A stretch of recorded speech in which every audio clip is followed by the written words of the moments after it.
So tip number 3 for getting out of a rut in your coaching business, and this one relates directly to challengers and challenge groups. So if you feel like you haven't been able to find challengers, that nobody's interested, that it's one of those slow months, my advice is to check yourself.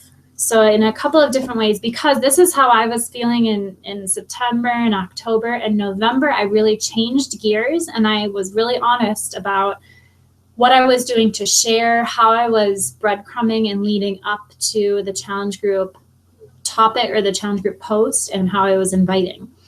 So when you're sharing on social media, I now breadcrumb at least 3 times before putting up any sort of join me post. So you could think of this as adding value. It's definitely adding value, but it's also showing how something is working for you.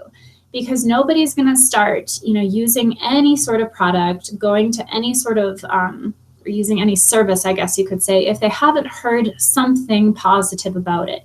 And usually it takes people about 7 times of hearing positive things before they're ready to join.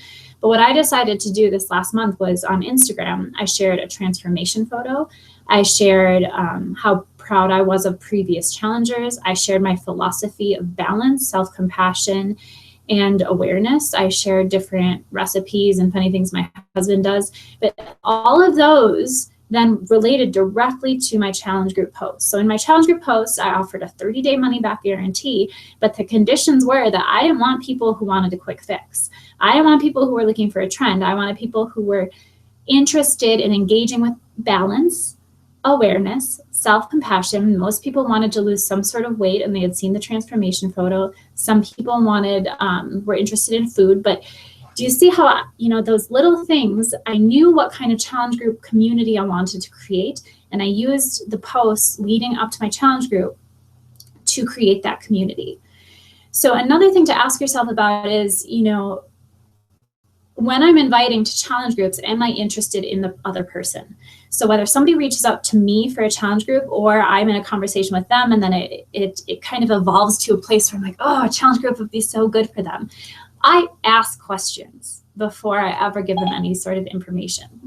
So I will ask, what are your goals between now and the end of the month or now and the end of the next month? What are your struggles, your greatest obstacles? And what will you have to sacrifice in order to meet those goals? So that way, people who are just kind of like, oh, I want to learn about a challenge group and aren't going to answer the questions, they probably wouldn't join anyway. So I get to really know the people who are engaged. And then that way, when I start to tell them about a challenge group, I can relate it directly to them and make it exactly about them.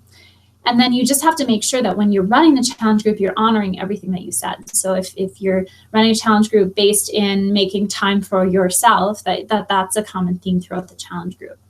So tip number 3 today is really to check yourself if you feel like you're in a rut with challenge groups. Look at your social media. Are you breadcrumbing, or does your page look more like, the yellow pages? What are you doing to celebrate what you already have going on and what you will have going on in the future? And another, just one last tip is to team up with another coach. I've had some of my most favorite wholeness labs and challenge groups have been when I've gotten to team up with other coaches. So, check yourself, think outside of the box, and make sure that the themes that are happening in social media that you're presenting are matching what you want to present when you offer a challenge group.